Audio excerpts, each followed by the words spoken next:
pourquoi est-ce que la vérité ferait du mal? Si la religion arrive pour en remettre une couche et dire c'est normal d'être serviteur parce que c'est votre statut devant Dieu, c'est là qu'on va voir les textes en se disant c'est pas possible. Un certain nombre d'entre nous sont cliniciens et donc on a entendu la souffrance des croyants, la souffrance des incroyants aussi d'ailleurs, parce que c'est un autre problème. Mais de croire à des choses pareilles où c'est Dieu tout le temps et pauvre de nous, pas grand-chose en face de lui, et des serviteurs devant un maître. Psychologiquement, on doit accompagner des gens dans ce chemin de sortie de la servitude.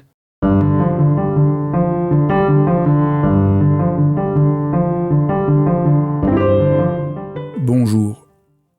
Est-ce que vous aussi, vous avez gardé de votre éducation religieuse, de l'atmosphère religieuse, un sens de culpabilité? Quelque chose qui fait qu'on ne se sent pas à la hauteur, on se sent coupable. Eh bien, dans cet épisode de dialogue, je vous propose de vous délivrer de ce poids, de cette lourdeur. Et pour cela, je reçois Marie Balmary, qui est quelqu'un que j'admire depuis au moins 20 ans. C'est un peu le bonheur de pouvoir faire cette émission, de pouvoir recevoir des gens que je crois essentiels, dont le travail de pointe révolutionne notre manière de vivre. Et je crois vraiment que le travail de Marie Balmary est absolument exceptionnel, novateur et très, très profondément libérateur. Bonjour, je suis Fabrice Midal, philosophe, fondateur de Réseau, la principale communauté de méditants dans le monde francophone et auteur de nombreux livres. Et le tout dernier, La magie de l'ordinaire, qui parle de trouver ce royaume, cet extraordinaire, au cœur de l'ordinaire de nos propres existences.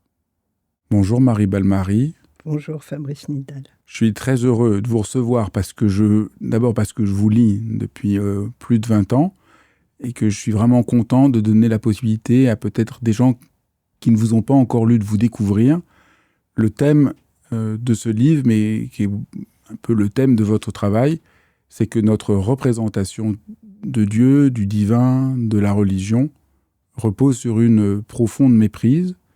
Alors pour vraiment simplifier, cette méprise, c'est d'imaginer un Dieu tout-puissant qui nous regarde et on se sent complètement coupable par rapport à cette toute-puissance. Et en lisant les textes, en revenant au texte, vous montrez que cette conception est erronée. En quoi est-elle erronée ? Je pense que c'est pour ça que ça s'appelle la révélation, parce que notre Dieu naturel, si on peut dire, le premier Dieu qu'on peut avoir, c'est normal qu'il soit juste, comme disait Freud, un père tout-puissant et qui commande, qui fait peur, Parce que quand on commence la vie en étant 50-52 centimètres, pas beaucoup, on est complètement livré à d'autres humains, même juste pour exister, pour vivre, pour grandir. Donc il y a des toutes-puissances formidables qui nous ont aidés à grandir, qui nous ont protégés, qui nous ont nourris. Enfin, ça dure un moment, hein. L'autre jour, je me disais combien de verbes à l'impératif on a reçus entre notre naissance et notre âge adulte. Rien que ça.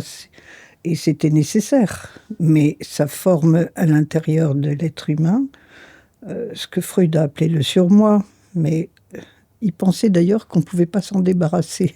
On pouvait l'amoindrir, mais c'est tout. Et quand alors ça fait de la casse, évidemment, parce qu'il va falloir sortir de ça. Sinon, les êtres humains, ils sont emprisonnés.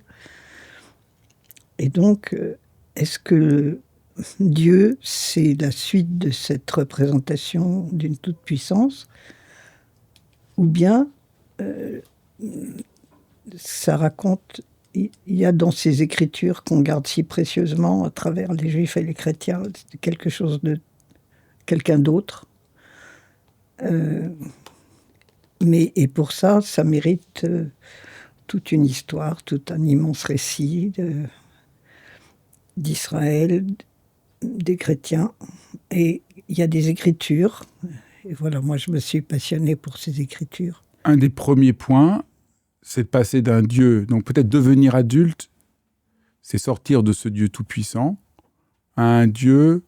J'ai l'impression qu'un peu le cœur de votre travail, c'est de comprendre que c'est un Dieu de relation. Oui. Et c'est ça le changement. Oui, tout à fait. C'est aussi l'expérience clinique qui montre que la relation, c'est quand même une chose, enfin une affaire formidable dans la vie des êtres humains, qu'elle marche ou qu'elle marche pas. Mais la toute-puissance, ça exclut la relation, d'un certain sens. Si l'autre est tout-puissant, j'existe pas trop. Et puis même le Père tout-puissant, un jour, je me suis aperçue de ça. Vous savez, moi, je travaille à la fois seule, mais beaucoup avec des amis. Et depuis des années, on se voit une fois par semaine, sans raison. Pour lire les textes. Pour lire les textes. Pour lire les textes de la Bible, mot à mot, Oui. et d'essayer d'interroger toutes ces croyances qui font que voilà, la religion et Dieu, c'est quand même assez écrasant et un peu culpabilisateur. Voilà, on est tous pécheurs, coupables. Et en fait, tout ça est très infantile, au fond. C'est ça que vous montrez, c'est qu'on reste prisonnier de la dimension infantile. Et qu'on projette sur Dieu, si on le cherche, et que les institutions variées utilisent ce transfert du surmoi, des voix intérieures qu'on a. Quand on grandit, on s'aperçoit de ça, qu'on a des voix à l'intérieur de soi qui disent... qui critiquent, qui jugent, qui disent « Oh, t'es pas bon, t'as fait ça, t'aurais dû... » Entre les « il faut » et le « tu aurais dû » ou « tu n'aurais pas dû », ça prend beaucoup de place dans la tête des êtres humains, ça. Alors que le Dieu dont parle la Bible et les évangiles nous parle au contraire d'un Dieu qui ouvre une relation avec nous plutôt qu'un Dieu qui nous juge. Oui. Ça, c'est très surprenant. Si on n'a pas, si on part pas dans l'aventure avec vous de lire les textes, on est déconcerté parce que c'est la représentation qu'on a. Pour rejeter Dieu ou pour l'accepter, c'est un peu l'environnement dans lequel nous sommes. Oui, et quand on disait ni Dieu ni maître, on avait raison de mettre dans la même catégorie. Et dans ces écritures, se révèle peu à peu, au fur et à mesure que s'éveille aussi la conscience humaine, en tout cas pour notre culture, pour nos cultures, se révèle une autre voix qui ne parle pas du tout sur le mode de la toute-puissance. Mais il faut dire qu'entre-temps, on a dû traduire tous ces textes, parce que aucun de nous ne parle hébreu, ou la plupart pas. Le grec aussi, en tous les cas par rapport à nous, c'est forcément par des traductions que ça nous arrive. Et chez les traducteurs se glisse le surmoi, si on peut dire. Les traducteurs, ils sont comme tout le monde. Ils ont eux aussi un Dieu qui est dans le « il faut, je dois ». Et on le voit poindre son museau. Nous, quand on... C'est pas compliqué. On se guide à ce qui fait du bien et ce qui fait du mal. On n'est pas dans la question « est-ce que c'est vrai, est-ce que c'est pas vrai ?» Donc quand vous lisez un texte, vous vous demandez « est-ce que ce texte me fait du bien ou me fait du mal ?» Et du reste, il y a un moment dans le livre, vous demandez avec les gens avec qui vous travaillez, qu'est-ce qui leur fait du mal dans la religion, dans leur rapport à Dieu. Oui. Et vous partez de là pour questionner que c'est pas possible que ça nous fasse du mal. Oui, c'est ça. On a quand même un présupposé, c'est que ces écritures, enfin, on va les soumettre à cette question. est-ce que tu nous veux du bien ou est-ce que tu nous veux du mal? Si, vous savez, quand on a abordé le sacrifice d'Abraham, on s'est dit, si Dieu a vraiment demandé à Abraham de tuer son fils, alors on jette le livre et on va faire autre chose. Et en prenant la Bible par le col et en disant maintenant tu vas répondre, on s'est aperçu que c'est dans la tête d'Abraham qu'il y a ce Dieu qui demande. Il sort de l'idolâtrie, il sort du monde de Moloch, si on peut dire. Donc, il lui faut guérir de ça. Et comment est-ce qu'on guérit un idolâtre? On retrouvera ça dans le Nouveau Testament aussi, d'ailleurs.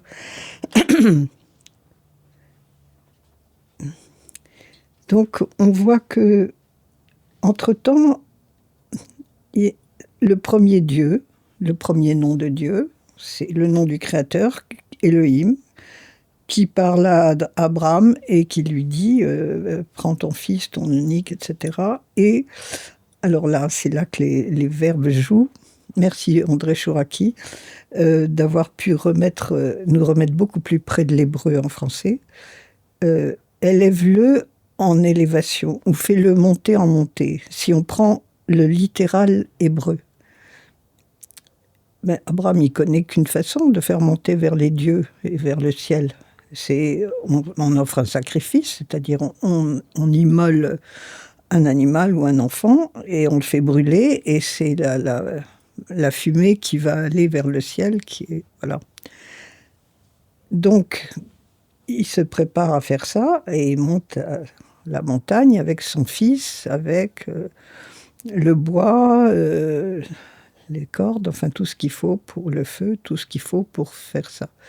Pour faire ce qu'il croit être la volonté de Dieu. Alors son cœur de père doit sûrement être enfoui quelque part, être très malheureux, mais il n'y a pas accès. Il a accès à cette voix-là qui parle en lui ou dehors de lui. Et il monte et il a mis 3 jours à ce que j'appelle le vaccin d'Abraham fasse son effet. C'est-à-dire, au bout de 3 jours, il entend une autre voix au moment où il va tuer Isaac. Il a levé le couteau. L'ange d'Adonai, et là on change de nom de Dieu. C'est le Dieu personnel qui est là et qui lui dit ne fais aucun mal à l'enfant. Et là, la voix de Dieu et la voix de son père, la voix du père qu'il est, se rejoignent. Quand ça parle des deux côtés de la même manière, on peut se dire on est sur le bon chemin. Et donc il arrête. Et enfin, je ne vais pas reprendre tout le texte, mais mot par mot. Alors nous, on a fini par appeler ça le vaccin d'Abraham parce que ça met 3 jours. Vous vous rappelez quand on avait enfin, même encore maintenant, un vaccin, on n'est pas bien, puis après on est protégé. Alors Abraham, il change de Dieu là. Il a guéri de ce Dieu qui est en nous, malgré nous. C'est bien de commencer par là parce qu'on voit bien. Enfin, j'ai les larmes aux yeux en vous écoutant parce qu'on voit partout dans notre monde que pour la plupart des gens, Dieu, c'est le premier Dieu d'Abraham. Oui. C'est un Dieu sacrificiel, c'est un Dieu inhumain, c'est un Dieu qui nous coupe de notre cœur, c'est un Dieu qui nous coupe de la relation. Et il y a quelque chose là comme le surgissement du Dieu de la relation, c'est presque un miracle qui surgit. Oui, tout à fait. Et c'est ça que vous repérez chaque fois. Et les traducteurs, c'est très juste. Au lieu de dire, comme vous l'avez dit, monter. Fais-le monter en montée. C'est marqué, tue-le. Puis voilà. Et nous, on lit le texte et on se dit, on comprend pas. Alors, soit on est touché par cet appel d'amour, mais on est en dichotomie, soit on rejette. Ou alors, ça devient un carcan religieux que vous décrivez très bien. Et donc, en fait, en vous lisant, je trouve que vous nous guérissez personnellement, mais vous guérissez aussi toute l'histoire de notre culture occidentale, qui est emprisonnée dedans, qui est emprisonnée dans cette représentation. Oui. C'est Enfin, il y a quand même dans la tradition juive beaucoup de lectures où apparaît. Mais nous, on n'a pas commencé par lire les commentaires. On commence toujours par lire les textes eux-mêmes. Après, on s'est aperçu qu'on n'était pas les seuls à penser ça. Mais on l'a dit le plus fort qu'on pouvait. il y a plein d'éléments peut-être pour montrer le Dieu dont vous parlez. Il ne faut pas confondre le maître et le père. Oui. Qu'est-ce que ça veut dire? Comment les distinguer? Alors, le père, c'est un mot quand même étonnant pour un Dieu, parce que ça veut dire quelqu'un qui a besoin d'un autre pour devenir père. Donc, le Père Tout-Puissant, ça devrait exploser en vol, une expression pareille. Il n'y a pas de Père Tout-Puissant. S'il est père, c'est qu'il a besoin d'une femme pour devenir père. Et que c'est le Fils qui le transforme d'homme en père. Il n'est pas père avant d'avoir un enfant. Non. Donc c'est un mot qui dépend. On ne s'attend pas à ce que le Dieu ait besoin de ça, si on peut dire. Il se situe comme ça par rapport à nous. Alors ça on le retrouve dans plein d'endroits. Tandis que maître, j'attends d'avoir un serviteur qui m'obéit. Oui. Tandis que vous montrez un père, j'attends plutôt que l'enfant advienne à lui-même. Oui. Et l'autorité, c'est le verbe au géo, c'est ce qui fait grandir. Là, on voit très bien, comme vous dites, en faisant juste attention aux mots, on voit bien que Père Tout-Puissant, ça n'a pas de sens, qu'on est en train de confondre père et maître, et qu'un père, par nature, il a envie que l'enfant, en tant qu'il est père, il a envie que l'enfant, comme vous dites, grandisse. Et ce passage-là est à faire peut-être pour nous tous, parce qu'on a forcément eu des maîtres, comme les parents ont été d'abord nos maîtres, et comment serait-il autrement? Donc il y aura un passage, et ça on connaît tous, il y aura un passage où les enfants ne voudront plus avoir leurs parents comme maîtres, et donc ce sera difficile. Ce sera forcément difficile. Et même Jésus arrive à mettre ses parents dans l'angoisse une fois. Faut quand même... On s'attendrait à ce que ce soit la famille idéale, Jésus, Marie, Joseph, et que, voilà. Mais non, il a réussi à ce que sa mère lui dise, ce que disent toutes les mères. « Enfant, pourquoi nous as-tu fait ça? Vois, ton père et moi, nous sommes dans l'angoisse. » Donc, cette opération-là, elle est réussie en ce sens que c'est pas du bluff, l'histoire de Jésus, quoi. Ça nous rappelle plein de choses. Donc le mouvement de passer d'un Dieu comme maître qui attend de nous l'obéissance à un Dieu qui attend une relation où on advient à nous-mêmes, il faut la faire à la fois chacun d'entre nous dans notre vie, et on n'a jamais fini de faire ce travail, et en même temps on a à le faire, je dirais, socialement, de nous délivrer de ce faux Dieu et de cette idolâtrie qui entraîne tant de violence dans le monde. Et c'est les deux mouvements en même temps que nous avons à faire. Nous délivrer, pardon, c'est quoi les deux mouvements? Excusez-moi. Les deux mouvements, c'est à la fois personnellement, je dois moi, dans ma vie, apprendre sans cesse à passer du maître au père, et socialement, dans nos représentations sociales, collectives, passer aussi du maître au père, pour surmonter la violence sociale. Oui. Et du coup, s'il y a du père, il y a du frère. Alors que s'il y a du maître, il n'y a pas du frère. Oui. S'il y a du maître, on est des serviteurs rivaux. Quel est celui qui va être le mieux placé? Mais s'il y a du père, je ne dis pas qu'il n'y ait pas de rivalité entre les frères, bien sûr aussi, mais la paternité fournit le lieu, un lieu possible des alliances entre les frères. Et un autre élément, c'est qu'on passe d'un Dieu qui juge et qui punit.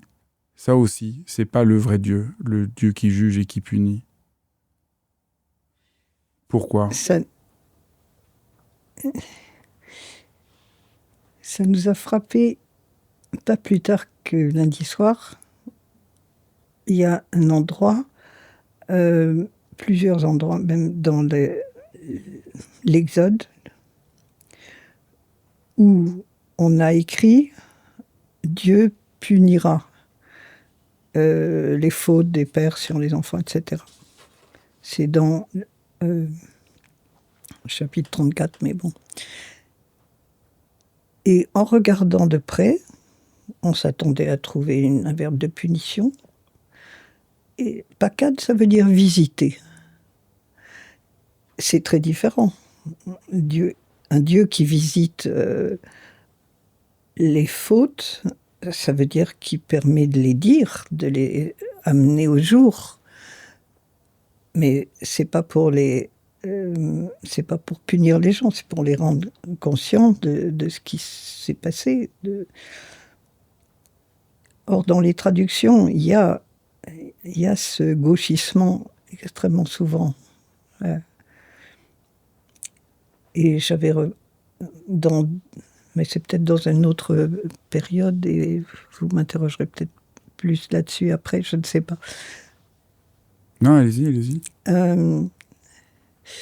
Oui, il dit, Jésus en commentaire avec l'épisode du jeune homme riche, qui est aussi un remède contre l'idolâtrie, il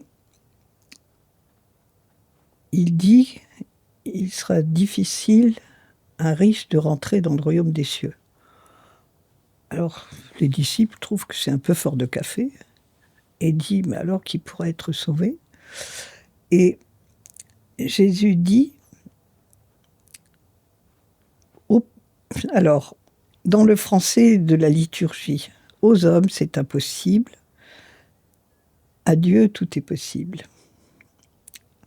Donc là on voit Dieu tout-puissant, l'homme n'est pas à la hauteur. Exactement. Et on a tous appris ça, ça semble évident. Et puis voilà, vous arrivez, vous dites attention, est-ce qu'on peut regarder le texte ? Et on dit, alors c'est là que c'est formidable d'être plusieurs, est-ce que tu vois ce que je vois ? Parce que au début, on n'y croyait pas. On se disait, mais c'est pas possible qu'il y ait autant de... Ça nous a paru...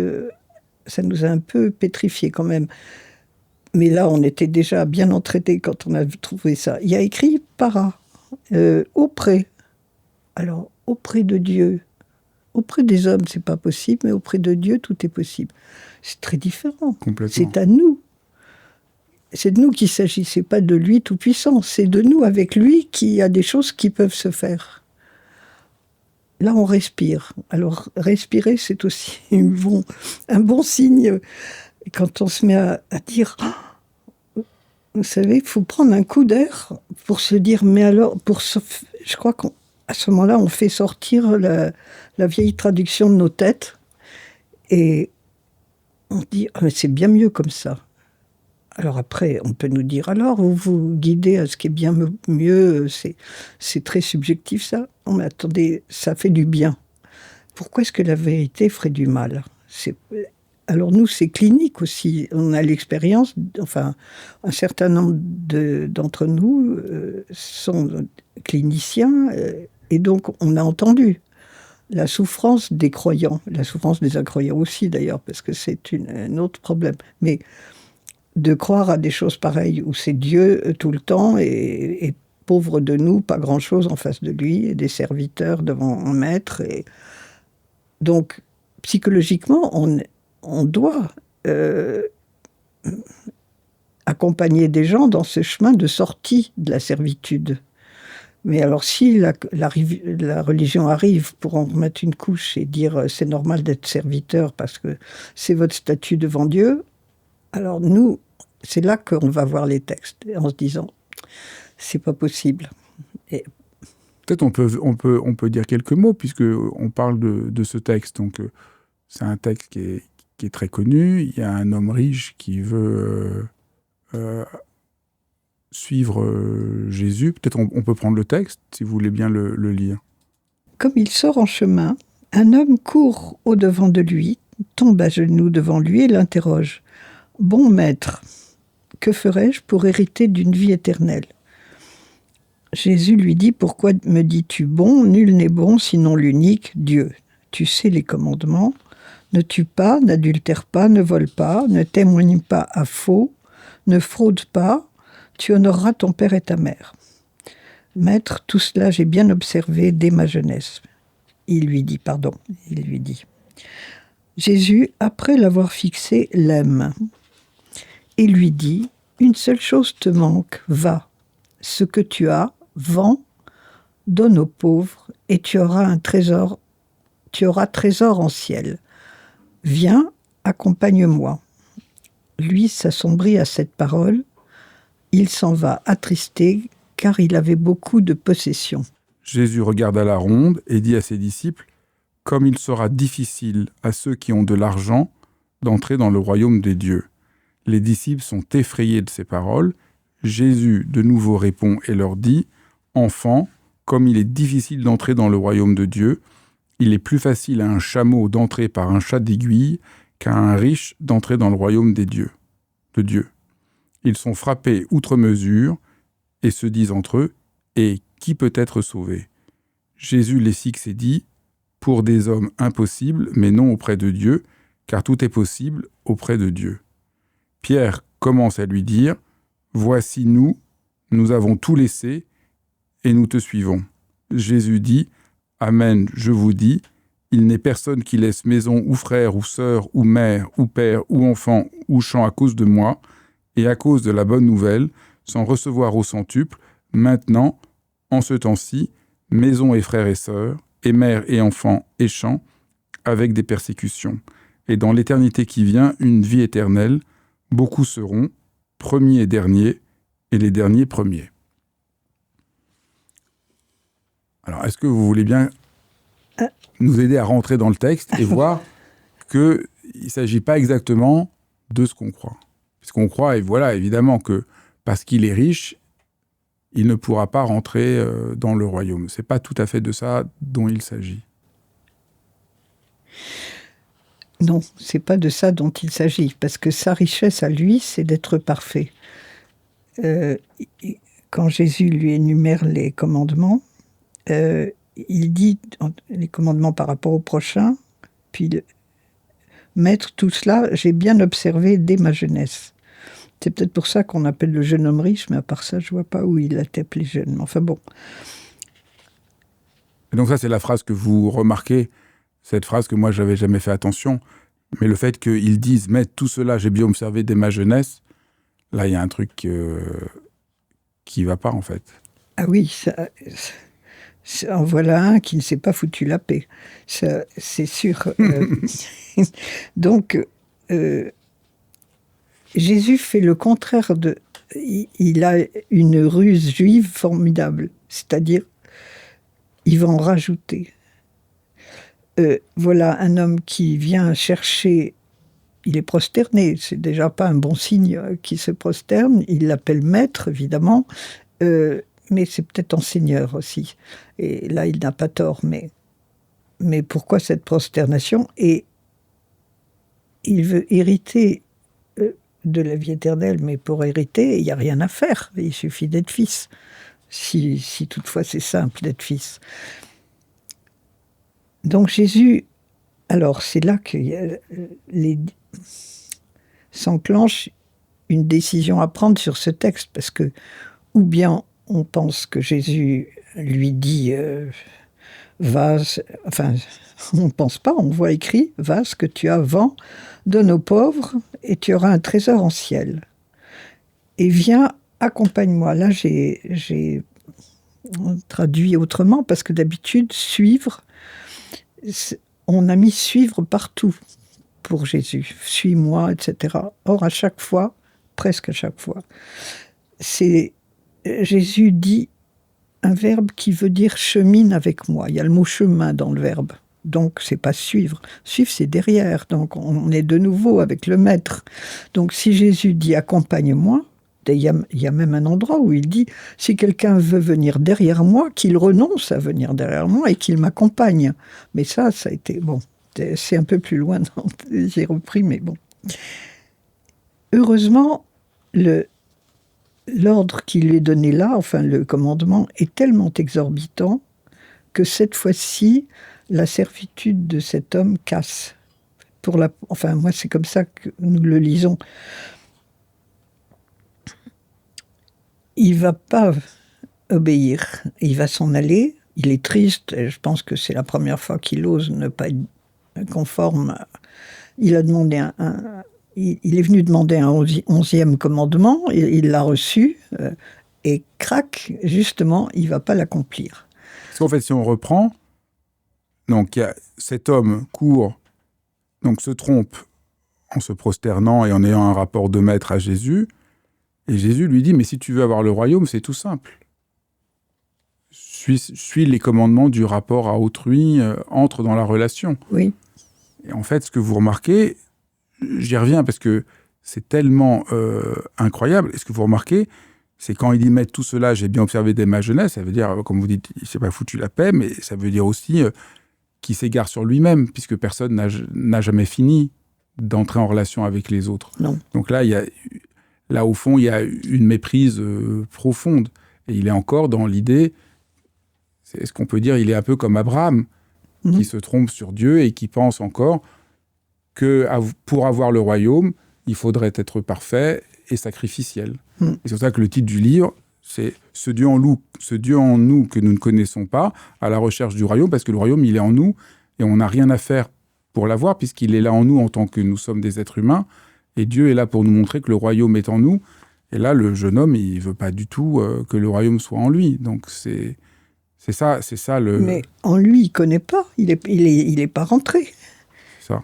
Enfin, c'est ce que j'imagine, c'est qu'il n'est pas rentré. Il n'a jamais dit non. Il n'y a pas de vie intérieure possible s'il n'y a pas eu un non quelque part. Enfin, sortir de la servitude, la vie intérieure, c'est quand on est soi-même chez soi. Sinon, quelqu'un d'autre est chez vous, chez moi, et me commande et j'obéis et tout ça, mais c'est pas la vie intérieure, ça, c'est l'hypnose, si je puis dire. Enfin, il y a sûrement un meilleur usage de l'hypnose. Et alors, comme il s'en va tout triste, Jésus, les autres qui voient ça, Jésus dit, comme il sera difficile à ceux qui ont de l'argent d'entrer dans le royaume de Dieu. Le mot difficile m'a plu parce que dyskolos, ça veut dire difficile. C'est comme quand on est difficile pour la nourriture. Non, j'aime pas ça, j'aime pas ça, j'aime pas ça. C'est pas très favorable à la relation d'être difficile. Donc, il peut se faire que la richesse rende difficile. On est difficile dans les relations, on va préférer voir les gens riches, en bonne santé, etc., et jeunes, plutôt que... donc, ça diminue, ça rétrécit le champ des relations. Bon, les disciples sont effrayés. Bon, il y a de quoi, hein.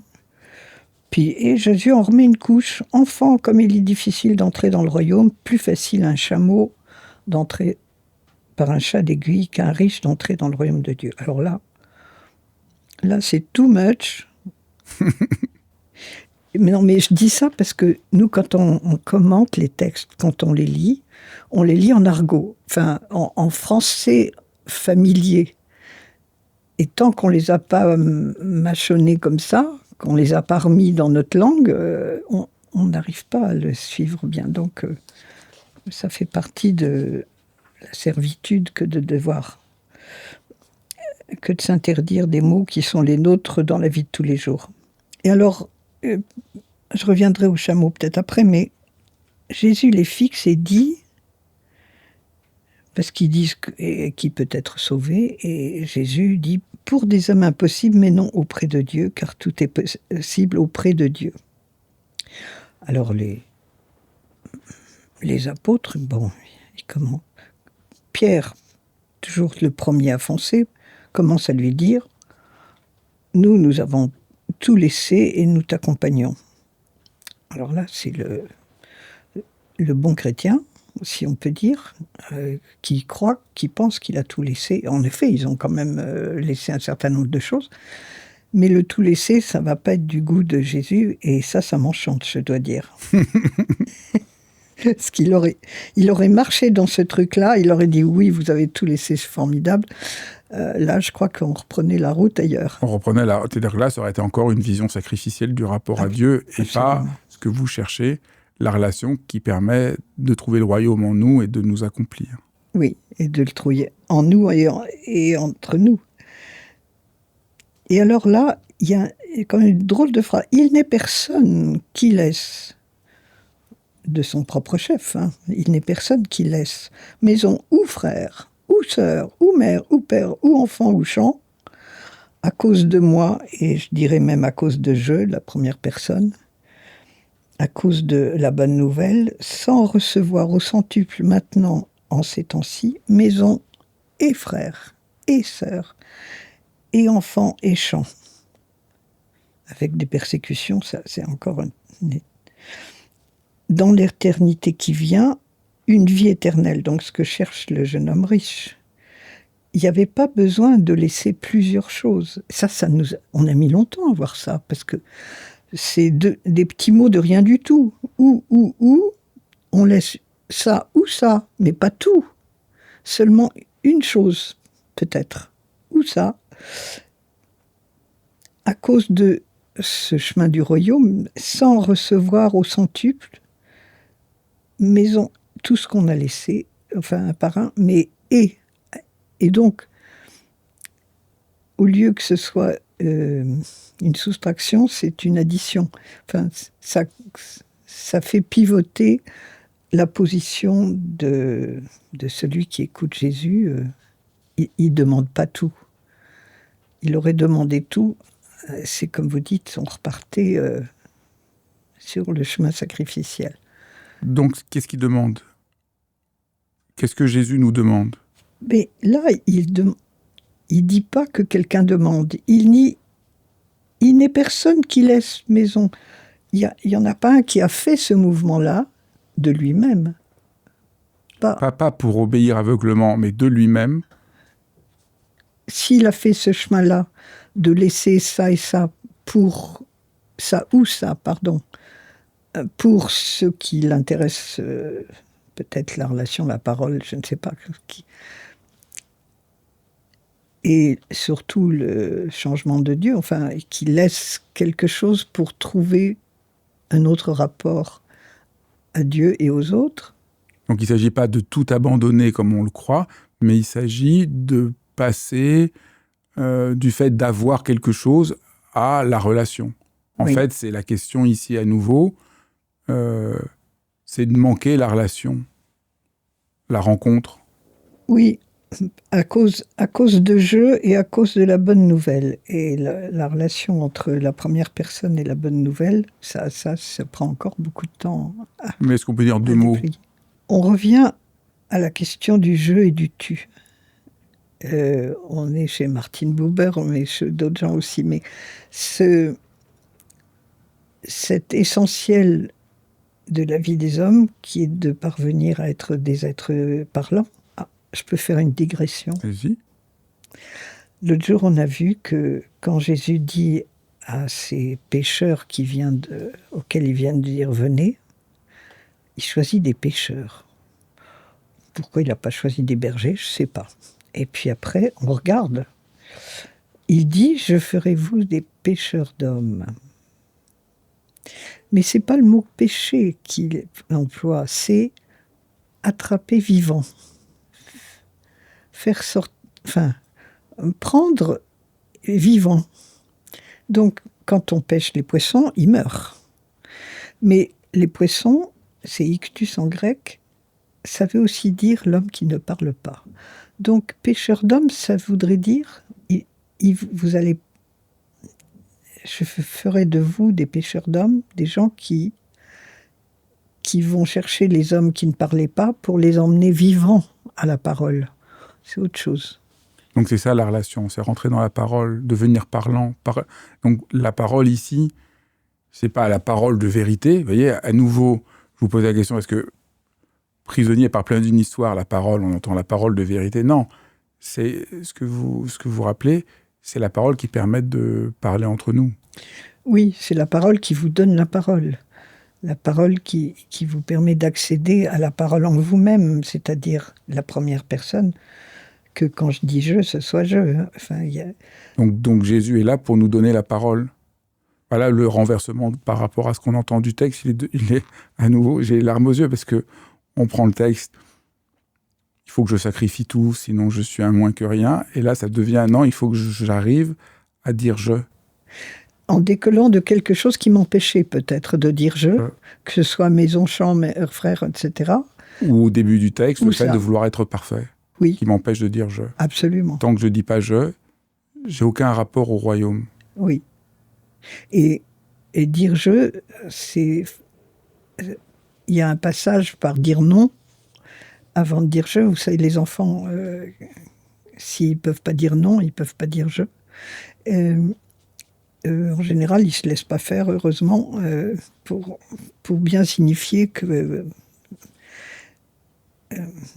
c'est pas leur propre choix, là. Et bon, ils vont devenir peu à peu souverains de leur parole. On dit... Et nous aussi, on devrait apprendre à faire comme les enfants, à dire non oui. pour devenir souverain de notre propre parole.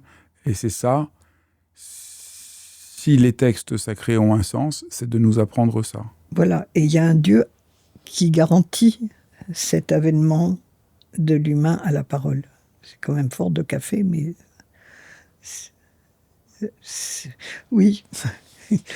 C'est, quand je parle de ça, j'ai 30 000 idées dans la tête. Peut-être on dit un mot sur le chameau. Ah, le chameau. Parce que c'est une des choses les plus connues. Ah oui, oui. Il est plus difficile à un riche d'aller au royaume que pour le chameau de passer par le chat d'une aiguille. Alors, qu'est-ce que ça peut vouloir dire ? Alors ça, on s'est dit, oh là là, ou c'est absurde, ou bien il y a une petite porte à Jérusalem qui s'appelle le chat de l'aiguille, mais le trou de l'aiguille, mais ça, c'est pas vérifié. Enfin, il y a plusieurs hypothèses. Ou bien on s'est trompé, c'est camélone ou camilone. Camilone, c'est un câble. Un câble ne peut pas passer, en effet, dans le trou d'une aiguille. Bon. Mais nous, on a fait les psys comme on sait faire. C'est-à-dire, on s'est dit, si c'était un rêve, ce serait quoi ? Le chameau représenterait l'homme qui s'est agenouillé, qui s'est exactement, vous savez, le chameau, ça barak. Et barak, ça vient du mot genou en hébreu et en arabe. Ben, l'homme a été comme un chameau, c'est-à-dire, le chameau, c'est un animal domestique au service de l'homme. Il vient pour être chargé. Il venait pour qu'on le charge une charge de plus. Et ce chameau, il ne peut pas passer dans le trou d'une aiguille. Alors ça, là aussi, on a joué les psys. On s'est dit, c'est quoi le trou d'une aiguille ? C'est drôle, ça a la forme d'un sexe de femme. Mais une aiguille, c'est en métal. Ça veut dire que ça ne peut pas se dilater. Alors la loi dans laquelle il était pris, elle était en métal. Elle était dure. Elle n'était pas faite pour qu'il naisse. Alors que la vraie loi, c'est une matrice. C'est un lieu de croissance.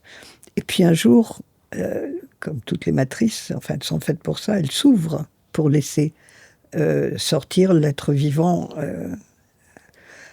pour lui, à son compte, là, cette fois-ci. C'est tout à fait cohérent, parce qu'on voit au début, le jeune homme riche se met à genoux, comme le chameau, voilà. Et veut avoir un poids à porter. Oui. Et le Christ lui montre que ça n'a pas de sens. Et qu'il faut advenir, au fond, sortir de là. Oui. Et sa première sortie, ce sera de désobéir à cet ordre. Parce qu'en plus, cet ordre vend tout et tu auras un trésor est complètement contredit par d'autres passages où il est montré qu'un homme trouve un trésor dans un champ, il l'enfouit et il va vendre tout ce qu'il a pour acheter le trésor. Pour acheter le champ dans lequel il y a le trésor. Mais il vend qu'après avoir... Et il a de la joie, cet homme. Il ne vend qu'après avoir trouvé le trésor. De lui-même. C'est comme celui qui laisse maison ou champ. Il les laisse parce qu'il a trouvé le trésor. Pas parce que sinon, il n'est pas assez digne d'avoir le trésor. Mais il les laisse parce que devant le trésor, Il a envie de passer dans la relation. Voilà. Et donc, c'est son désir qui gouverne, là. C'est pas la servitude, l'obligation extérieure à lui.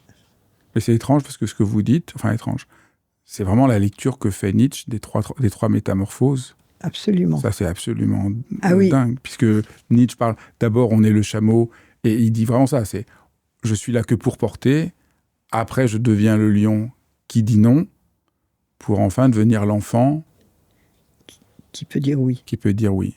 Et j'ai l'impression que... C'est exactement ça. C'est étrange, parce que j'avais... Ah oui. C'est étrange, pardon. C'est étrange, parce que j'avais pas du tout pensé que le lien entre ce que dit Nietzsche et ce texte de la Bible. Et il croit qu'il combat lui contre, et il ne sait pas que le texte, les Écritures lui donnent raison bien souvent à Nietzsche, mais il ne le sait pas. Ah oui, il y avait le grand dragon Tudois. C'est ça. Oui, devant lequel on était prosternés. Et c'est ça dont il faut nous libérer. Au fond, vous l'avez dit tout à l'heure, mais l'erreur majeure, c'est l'idolâtrie. Oui. Qu'est-ce que c'est l'idolâtrie? Parce qu'on a le sens un peu commun, mais plus radicalement, plus existentiellement. Qu'est-ce que c'est l'erreur de l'idolâtrie? Je ne sais pas donner une définition, mais je peux dire, d'un point de vue psy, si je puis dire, c'est une hémorragie narcissique. On prête à quelqu'un d'autre toute la valeur qu'on n'a pas en soi. C'est l'idole qui détient la vie, mais il faut l'entretenir, l'idole, parce que comme elle n'est pas vivante, c'est pour ça qu'on fait des sacrifices, d'ailleurs. Donc l'idolâtrie, c'est une part se couper de soi-même, puisque tout le pouvoir est ailleurs, donc je ne suis pas digne. Deuxième problème que vous venez de dire, je reformule pour bien intégrer. Merci. Deuxième formule, l'idole n'est pas vivante. Donc du coup, je suis coupé de quelque chose de vivant chaque fois que j'ai une idole. Et demande un sacrifice pour cette illusion qu'elle devienne vivante par le sacrifice. Mais elle ne le sera jamais puisque c'est une idole. Oui, non, elle ne le sera jamais. Donc c'est... Mais on peut l'entretenir assez longtemps. Parce qu'on n'ose pas peut-être sortir de là. Et puis c'est rassurant. C'est comme d'avoir un maître, c'est un maître au sens maître-esclave. C'est rassurant. On n'est pas devant la mort. L'idole ne va pas mourir puisqu'elle n'est pas vivante. D'où le problème d'ailleurs quand Jésus meurt. Ce qui montre que comme idole, c'est nul, quoi. Ça marche pas. Et c'est difficile d'accompagner ce chemin où quelqu'un ne va pas être une idole et va me refuser jusqu'au bout de l'être, d'ailleurs. Est-ce que vous pouvez nous montrer comment dans nos vies on est idolâtre? Parce qu'au fond, c'est ça. Il n'y a pas juste les anciens qui sont idolâtres parce qu'ils rendaient des sacrifices à une sculpture. Mais au fond, dans nos vies, nous sommes idolâtres. Au fond, vous lire, c'est guérir de la manière dont, sans nous en rendre compte, on est idolâtre, non? Comment dans la clinique vous pourriez montrer ça? C'est pas me lire qui fait ça, c'est lire la Bible attentivement. Mais là, je crois que vous êtes mieux outillé que moi pour dire comment c'est dans la vie l'idolâtrie. Parce qu'il y a les grands thèmes, l'argent, le pouvoir et tout ça. Oui, l'argent, le pouvoir, quelque chose dans le futur qui permettrait de régler mes problèmes. Donc je suis coupé de ce qui est là, du présent, du possible, de la rencontre. Il y a un truc là, une idéologie qui va me permettre là. Donc il y a à la fois on pourrait dire le pouvoir, l'argent, une idéologie, et puis la plupart des croyances religieuses qui finissent par être des... Si je fais bien, j'aurai ça plus tard. Et donc, pareil, je suis coupé de ma propre dignité, au fond. Oui.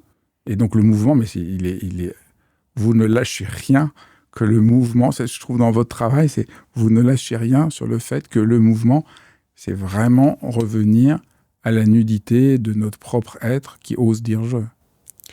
Oui, et à sa gloire aussi. À sa gloire, oui. Parce que ça me frappe beaucoup... en termes de pour questionner l'idolâtrie, un jour j'avais dit à la fin d'une conférence en posant une question, mais et l'idolâtrie de Jésus, on m'avait dit « Oh mais il n'y a pas d'idolâtrie de Jésus ».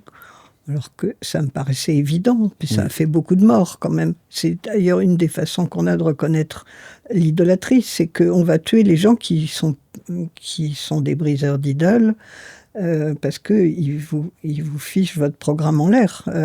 Donc, ils sont dangereux. Alors qu'en fait, le sens profond de la Bible, on pourrait dire de tous les grands textes de l'humanité, c'est de défaire l'idole. Oui, peut-être, oui. Je ne connais pas tous les grands textes, mais vous en connaissez. Mais je pense que de manière chacun différent, parce que l'idole, c'est aussi la fixité, la crispation, la coupure avec la vie. Je pense que si l'humanité n'a pas perdu la parole, c'est qu'elle sait quand même comment faire pour ne pas sombrer dans l'idolâtrie. Alors, dans toutes les cultures. Oui. Moi, je crois profondément qu'au fond, quand on lit les grands textes de la pensée grecque, les grands textes de tradition orientale, je crois qu'ils essayent de montrer ça, que quand dans le zen, on dit si tu vois le Bouddha, tue-le, c'est une phrase assez connue, c'est une même manière de, puisque tu veux le mettre ailleurs, ça va te couper de cette possibilité de dire je. Oui. Alors, je me dis, on pourrait prendre un autre texte aussi pour voir un peu le travail que vous faites et continuer à ce travail de libération. Et je trouvais intéressant de prendre le texte des noces de Cana, si vous voulez bien. Parce que là aussi, c'est un texte assez... À première vue, c'est un texte simple qui est moins choquant que l'histoire du riche, mais vous allez nous montrer des choses tout à fait étonnantes. Donc je vous propose de vous lire le texte, puis vous nous aiderez après à le comprendre. Alors, c'est un texte là vraiment assez simple. Le 3e jour, il y eut un mariage à Cana de Galilée. La mère de Jésus était là. Jésus aussi avait été invité au mariage avec ses disciples. Or, on manqua de vin. La mère de Jésus lui dit, « Ils n'ont pas de vin. » Jésus lui répond, « Femme, que me veux-tu ? Mon heure n'est pas encore venue. » Sa mère dit à ceux qui servaient, « Tout ce qu'il vous dira, faites-le. » Or, il y avait là 6 jarres de pierre pour les purifications rituelles des Juifs. Chacune contenait 2 à 3 mesures, c'est-à-dire environ 100 litres. Jésus dit à ceux qui servaient, « Remplissez d'eau les jarres, » et ils les remplirent jusqu'au bord. Il leur dit, « Maintenant puisez et portez-en au maître du repas. » Ils lui emportèrent, et celui-ci goûta l'eau changée en vin. Il ne savait pas d'où venait ce vin, mais ceux qui servaient le savaient bien, eux qui avaient puisé l'eau. Alors le maître du repas appelle le marié et lui dit, « Tout le monde sert le bon vin en premier, et lorsque les gens ont bien bu, on apporte le moins bon. Mais toi, tu as gardé le bon vin jusqu'à maintenant. » Tel fut le commencement des signes que Jésus accomplit. C'était à Cana de Galilée. Il manifesta sa gloire, et ses disciples crurent en lui. C'est un texte heureux.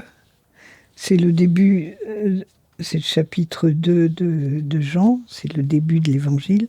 Alors, il y a une première réflexion que nous avons faite sur la traduction,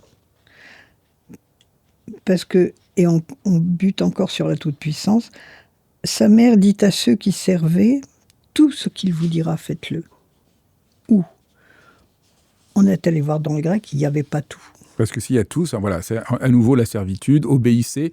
En fait, là, on pourrait dire, bon, ben, c'est simple, elle dit obéissez. Ben non. Alors, qu'est-ce qui est marqué dans le grec ? Il y a écrit ce qu'il vous dira, éventuellement. Il y a même une petite particule qui veut dire, il peut se faire que, si par hasard, ce qu'il vous dira, faites-le. Et alors, pourquoi elle choisit les serviteurs, les serveurs plutôt, il faudrait dire. Alors, Jésus qui pourtant a déjà refusé à sa mère, en l'appelant femme, ce qui est une façon de faire, bon, qui avait beaucoup choqué un psychanalyste, je me souviens. Mais vous, comment vous lisez ça ? Puisque donc la femme lui dit « Ils n'ont pas de vin », Jésus lui répond « Femme, que me veux-tu » Donc il lui dit d'une certaine manière, il la brusque un peu. Oui. il commence par refuser quelque chose là, et refuser sur le mode affectif de proximité, c'est pas... Vous voyez, quand on dit « quiconque aura quitté mère », etc., là, c'est un des épisodes du quittage de sa mère, enfin, de répondre femme. Mon heure n'est pas encore venue. Bon. Mais d'ailleurs, même son heure va le surprendre lui-même, puisqu'il va faire quelque chose là. Mais là aussi, en lui disant « femme, que me veux-tu », c'est qu'il veut montrer qu'il ne répond pas à sa mère comme de la toute-puissance. Oui. Tu attends de moi que je fasse quelque chose, oui. Mais je suis pas, on n'appuie pas sur un bouton et je fais le miracle. C'est aussi ça qu'il lui dit. Oui, en grec, c'est quoi à toi et à moi. Mais ce qui est étrange dans le texte, c'est qu'elle comprend très bien. Ce qui est inouï dans le texte, qui est bouleversant, que vous me montrez, c'est qu'au lieu de dire ah ben vraiment t'exagères, ce qu'on s'attendrait à qu'elle dise ça. Elle dit non mais là quand même vraiment, mais comment tu oses me parler comme ça? Elle comprend. Et donc là, il y a déjà un déplacement. Elle a changé. Elle a entendu ce qu'il lui disait, puisqu'elle comprend.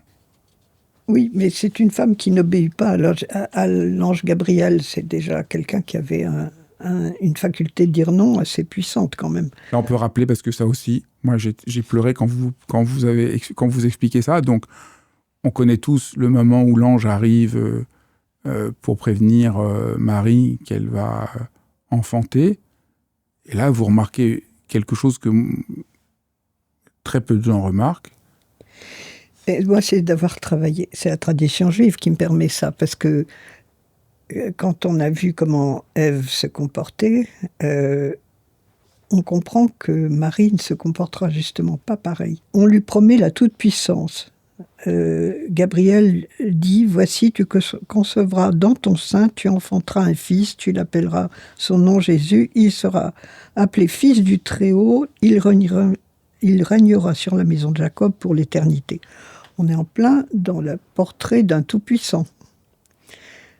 Or, à cela, elle dit « Comment cela sera-t-il, puisqu'un homme, je ne connais pas ?» Bon, alors il y aura beaucoup de choses à dire sur l'histoire de Joseph et Marie là-dessus, mais ce qui veut dire qu'elle le bloque.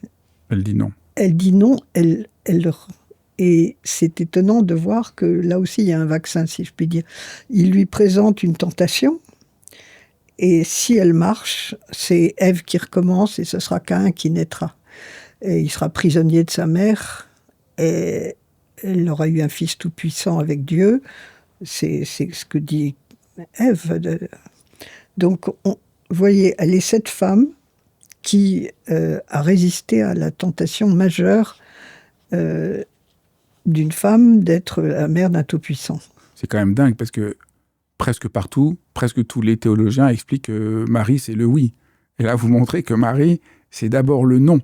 Et parce que c'est par le non qu'elle peut dire un « je » qui a un vrai « je ». Et là, on voit à nouveau dans le texte. Elle lui dit quelque chose. Jésus lui dit non. Elle comprend très bien. Et elle revient à la vraie dimension humaine. Elle revient dans l'humanité pleine. Tout à fait. Et elle laisse le possible, au fond. En disant ce qu'il vous dira, faites-le, elle donne la possibilité qu'il y ait du possible, plutôt que de la certitude. Oui. Et ça, c'est vraiment... c'est de la liberté. C'est de la liberté. Et c'est de la rencontre. Jusqu'à la folie. C'est-à-dire, ce qu'il vous dira, faites-le, même s'il est un peu cinglé. Enfin, ça, c'est ma formule à moi, mais ça veut dire que quelque chose farfelu qu'il puisse vous dire. Enfin, ça ouvre à toutes les... Le possible, là, c'est la variété de ce qui peut arriver, l'imprévision, l'imprévisible. Et donc, c'est à cette femme à laquelle il n'obéit pas. Elle déclenche quand même chez lui quelque chose, mais vers les serviteurs.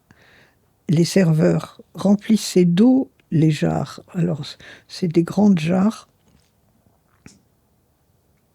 Et on voit dans les films où on a raconté l'histoire de Jésus, on voit qu'on remplit les jarres, et puis Jésus transforme en vin toute l'eau des jarres.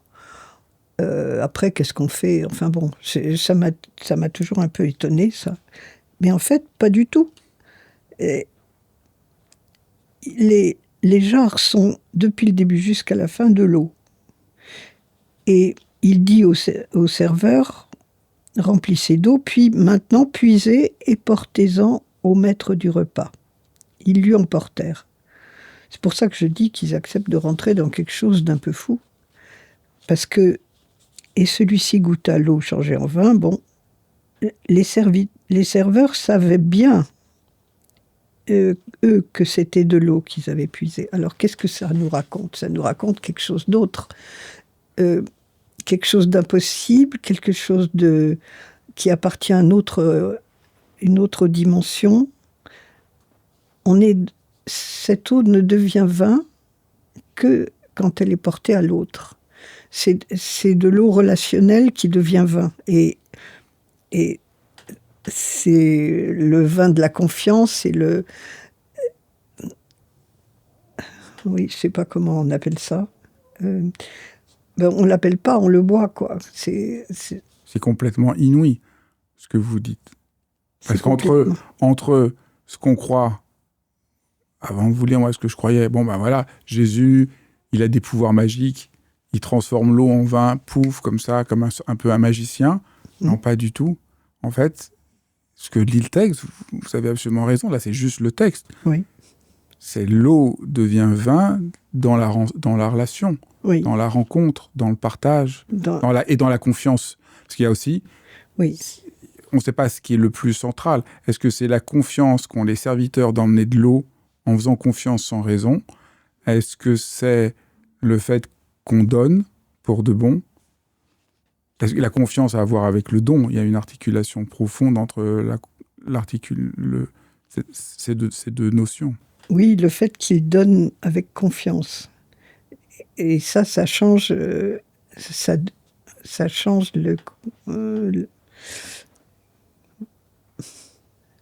l'objet. Finalement, l'objet est là, comme vous dites, une fois qu'on est sorti de la lecture magique, il y a une lecture qui est aussi émerveillante, mais qui ne fonctionne pas sur le magique, qui fonctionne sur le relationnel. Et je pense que si Marie s'adresse d'abord au serveur, non seulement c'est judicieux par rapport à ce qu'il y a à faire, mais c'est aussi peut-être ceux qui sont le plus prêts à croire quelque chose d'impossible. Il devait quand même être spécial, Jésus, pour qu'il puisse emmener des gens à faire des choses pareilles. Pourquoi ils lui ont fait confiance? Parce que c'est par eux que ça commence. Donc, à l'opposé du riche, vous voyez. Ceux-là, ils vont pas avoir peur de faire ça. Bon, il leur a dit aller porter, ils vont y aller. Et dans ce aller porter, il y a la confiance, il y a le don, voilà, et il se passe quelque chose qui fait que le vin apparaît. Et là, on voit comment ce texte est beaucoup plus riche de sens qu'on ne le croyait. Et qu'à nouveau, partout,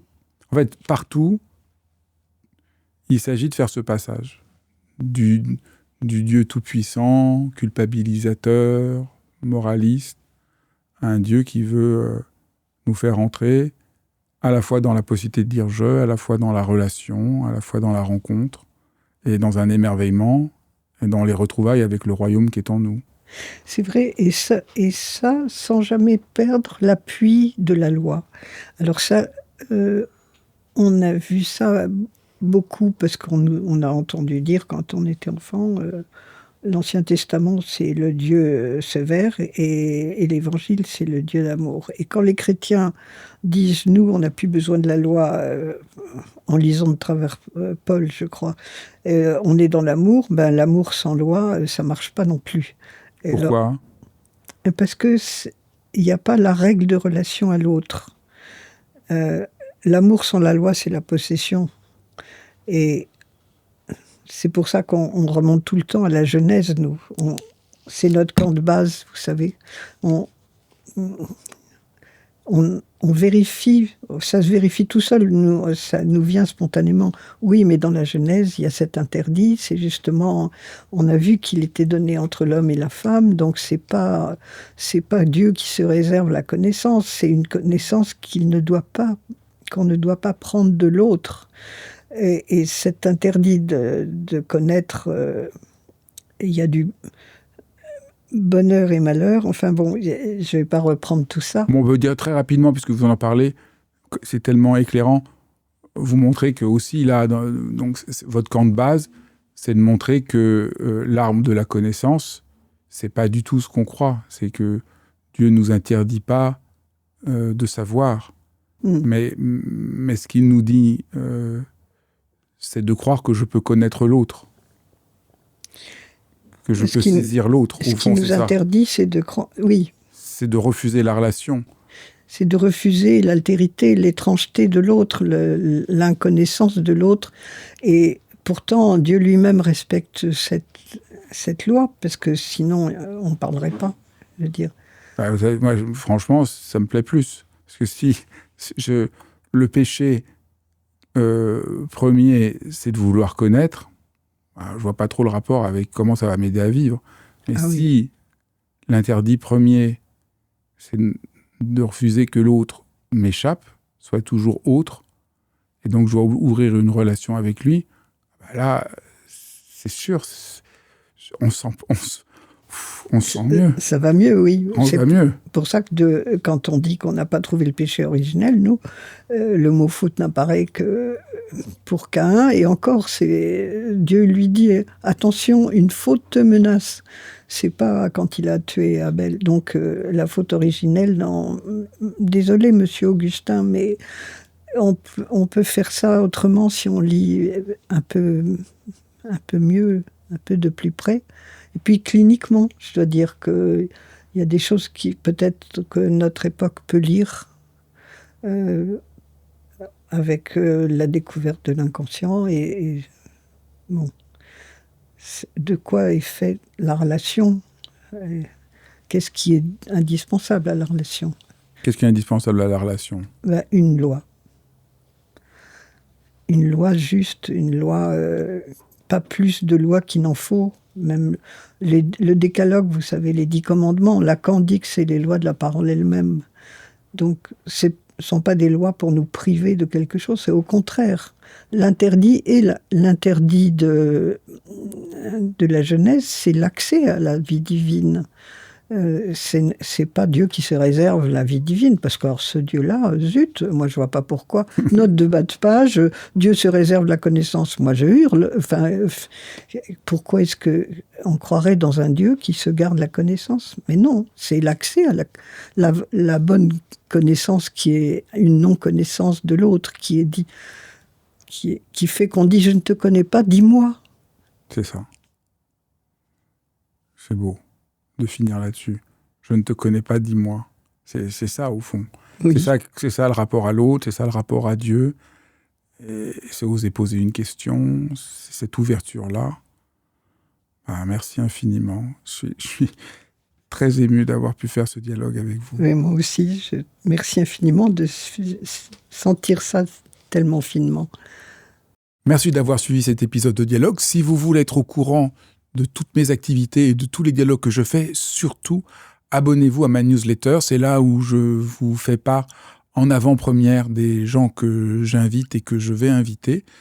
Et n'hésitez pas à vous abonner, à partager, à faire connaître cette chaîne, à me faire part de vos commentaires. Merci infiniment. C'est un plaisir de partager avec vous ce souci de la dignité des êtres humains.